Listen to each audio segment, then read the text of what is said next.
नमस्कार बंधुरा केमन आछो सबाई आशा करी सकलेई खूब भालो आछो एबं सुस्थ आछो। एरिल लाइफस्टाइले सकलके आबार स्वागत जानाई।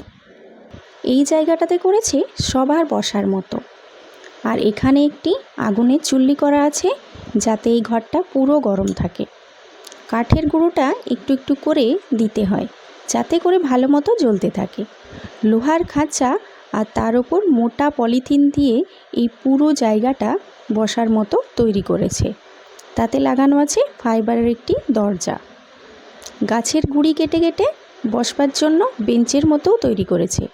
তার উপর ভেড়ার লোম দেওয়া। এটাতে কি হয়, ঠান্ডার মধ্যেও গরম অনুভূতিটা থাকে। এবার আরও ভালো লাগছে, সন্ধ্যে থেকে ইগলুর চারিপাশে আলোয় আলোকিত হয়ে গেছে। দেখো একেবারে গাছের মধ্যে লাইট দিয়েছে, আর ওই দিকে দেখো প্রত্যেকটি ইগলুর পাশে পাশেও একটি করে লাইট জ্বলছে।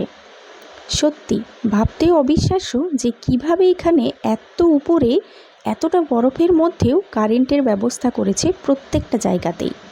এরপর ছিল বনফায়ারের ব্যবস্থা। বসে পড়লাম এতটা ঠান্ডার মধ্যে গরমের মজা নিতে। কত কাঠ জোগাড় করে নিয়েছে দেখো এখানে।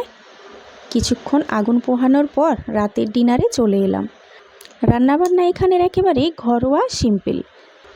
চিকেনটা ছিল একেবারে ছোট মুরগির রান্না।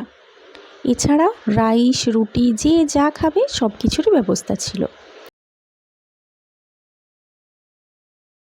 সর্বশেষে আমাদের ইগলুর মধ্যে রাত্রিযাপনের পালা। এবার এখানে দেওয়া আছে দুটি করে স্লিপিং ব্যাগ।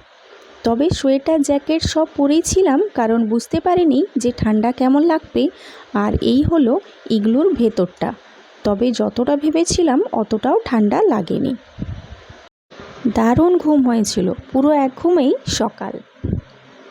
আমরা যে বরফের বেডটিতে ছিলাম সেটিতে বেশ মোটা মোটা গদি, কম্বল পাতা ছিল, আর এগুলি সবই ভেড়ার লোমের তৈরি, যাতে নিচের থেকে ঠান্ডাটা শরীরের মধ্যে বেশি মনে না হয়।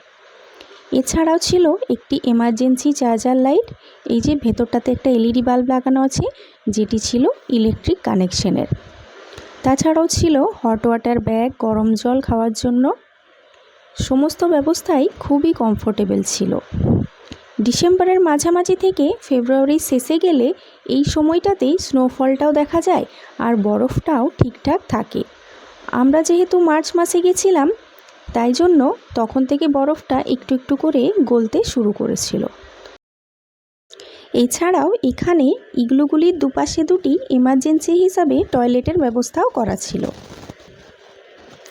তারপর সকাল হতে না হতেই আমরা ব্রেকফাস্ট করে নিলাম। তারপর ওখান থেকে ওপরে চলে এলাম আস্তে আস্তে। তারপর 4x4 কারে করে এসে একেবারে হোটেলের কাছে নামিয়ে দিল। কেমন লাগলো আজকের এই ভিডিওটি কমেন্টে জানিও। দেখা হবে পরের ব্লগে। ততক্ষণে সকলেই খুব ভালো থেকো এবং সুস্থ থেকো। টাটা।